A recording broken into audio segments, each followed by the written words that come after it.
বলছে তেল আছে প্রচুর, কোনো সমস্যা নেই। পেট্রোল পাম্পে তেল পাওয়া যাচ্ছে না, পেট্রোল পাম্প অনেক পেট্রোল পাম্প বন্ধ করে রাখা হয়েছে, যে তেল নাই, বড় বড় নোটিশ দেওয়া হয়েছে, আবার বেশি টাকা দিলে তেল পাওয়া যাচ্ছে। এই হলো আমাদের দেশের অবস্থা। তো যুদ্ধের এই প্রভাব কি আপনাদের ওখানে পড়েছে? আপনারা কি দেখছেন? জি, আমি প্রথমেই আমার দ্বারা দর্শক শ্রোতা তাদের ঈদের শুভেচ্ছা জানাচ্ছি।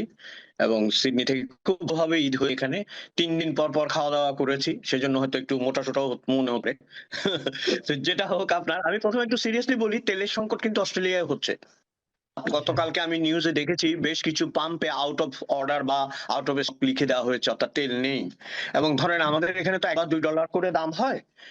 ধরেন $1 কত, $2 কত সেন্টই ছিল, $2.70, $2.60 এরকম ছিল। ওইটা পর্যন্ত যেতে পারে, এটা কিন্তু বিশাল ব্যাপার। আপনার তো আপনাদের এখানে $2 কি দুই থেকে গ্যালনে নাকি আপনার লিটারে? লিটার। আচ্ছা আচ্ছা। হ্যাঁ, হুম। এখন ধরেন যদি 2 লিটার থেকে ওইটা 2 টাকা থেকে যদি $5 যায়, বিগ জাম্প এটা। হ্যাঁ, কারণ কি আমি বলি আপনাকে, অর্থ চাপিয়ে দেওয়া একটা যুদ্ধ।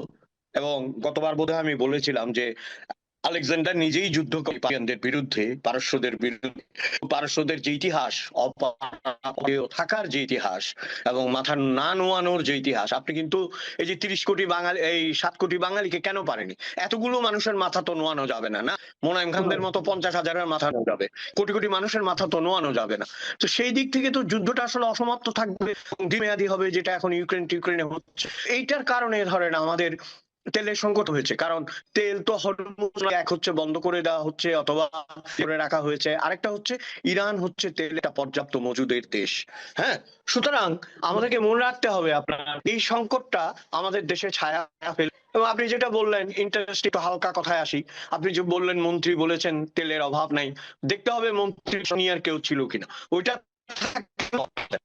হবে যে তেলের অভাব নাই, আমি আজকে তেল বেরিয়ে যাবে। আর যদি রিয়েল কথায় যদি আসেন, তো তেলই যদি থাকে, আপনি বাবার কাছ থেকে নিয়েছেন কেন? আমি আরেকটা প্রসঙ্গ নিয়ে একটু আলোচনা করতে চাই। এটা আমার মনে হয় যে আপনি আপনার অভিজ্ঞতা থেকে বললে আর ভালো হবে। সেটা হলো যে আমাদের এখানে আমাদের শিক্ষামন্ত্রী, মানে আমাদের এই নতুন সরকার দায়িত্ব নেওয়ার পর যে কয়েকজন মন্ত্রী খুব তড়িৎ কিছু কথাবার্তা বলে আলোচনায় এসেছেন, তাদের মধ্যে শিক্ষামন্ত্রী একজন। উনি অনেক কিছু করবেন, হাই জাম্প দিবেন, লং জাম্প দিবেন, এগুলো বলেছেন। এবং বলার পর উনি একটা কাজ করেছেন, সেটা হলো আপনি জেনেছেন সংসদে হাসনাত আব্দুল্লাহ একটা প্রশ্ন তুলেছিলেন যে ভর্তি পরীক্ষা কেন চালু হচ্ছে না, কেন লটারির মাধ্যমে ক্লাসগুলোতে ভর্তি করা হচ্ছে। এবং উনি বলার পরের দিনই উনি করলেন কি, সমস্ত স্কুলের ভর্তি পরীক্ষা যেটা ছিল আগে, যে নিয়মটা, বিশেষ করে এলিমেন্টারি ক্লাসে যে লটারির মাধ্যমে ভর্তি হতো বাড়ির পাশের স্কুলটাতে, এখন সেটাকে চেঞ্জ করে দিচ্ছেন। এবং উনি বলেছেন যে এখন থেকে ভর্তি পরীক্ষা হবে।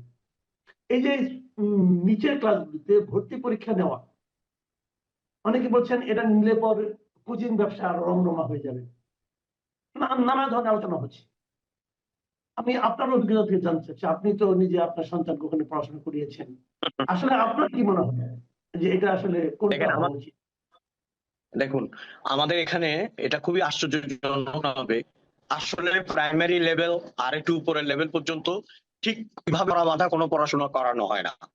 বই আছে, সিলেবাস আছে, কিন্তু পড়ানো হয় যেটাকে আমরা বলি যে প্রাকৃতিক, ন্যাচারাল যে প্রসেস। হ্যাঁ, সে শিখবে, আনন্দ করবে।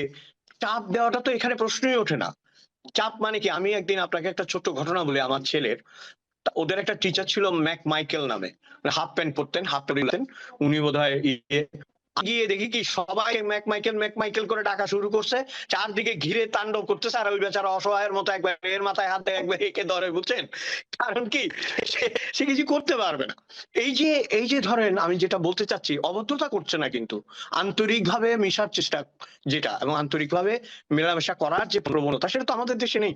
আমি গুরুত্বপূর্ণ যে কথাটা আপনি বলেছেন, রবীন্দ্রনাথ শিক্ষা প্রসঙ্গে যে কথা বলছেন সেটাই আধুনিক। রবীন্দ্রনাথ বলছেন যে শিক্ষা যদি এর সাথে সংযুক্ত না হয় এবং শিক্ষা যদি উন্মুক্ত না হয়, তাহলে সেই শিক্ষা আসলে আপনাকে একটা তোতা, মানে পোষা তোতায় পরিণত করবে।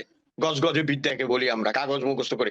এই যে বাচ্চাগুলোর উপর, আমি আমাদের বাংলা নয়, আমাদের পাশে যে বাংলাদেশ, আমরা যাই মাঝে মাঝে, সব জায়গাতে দেখে বাচ্চাগুলোর পিঠে বইয়ের বোঝা চাপিয়ে দেওয়া হয়েছে। এটা কিন্তু উন্নত দেশে ভাবা যায় না আপনার। তাদেরকে ওই ভিড়ে নুব্জ করে দেওয়া হয়েছে।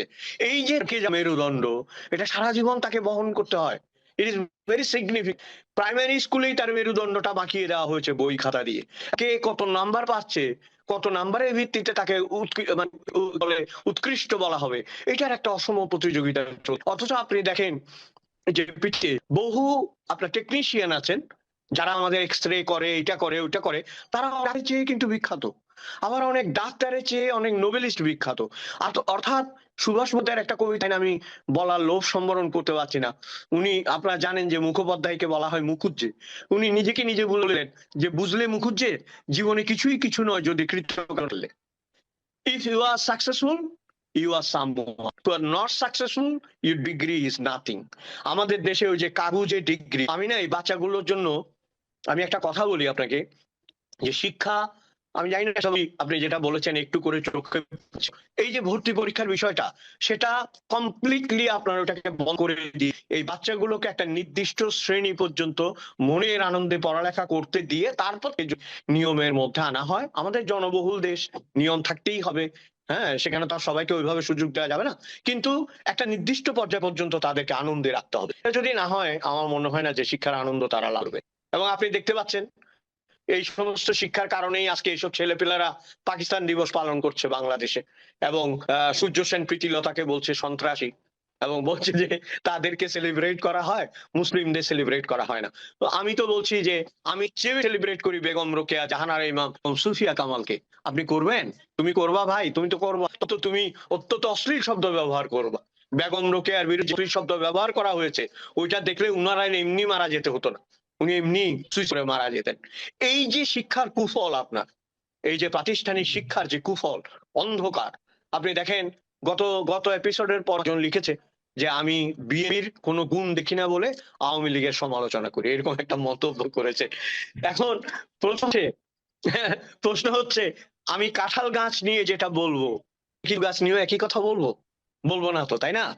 এখন যারা মহিরুহ হতেছিল, এই যে আজকে 25শে মার্চ ধরে কাল রাত্রি আমাদের যারা মহিরুহ হয়ে উঠছিল, যাদের উচিত ছিল আমাদের ইতিহাসটাকে মানুষের দুয়ারে দুয়ারে পৌঁছে দেওয়া, যাকে সারা বাংলাদেশ একটা ব্ল্যাঙ্ক চেকের মতো দেয়া হয়েছিল, তিনি যদি সেখানে সই করতে ভুল করেন, তাই তো আমরা নিব?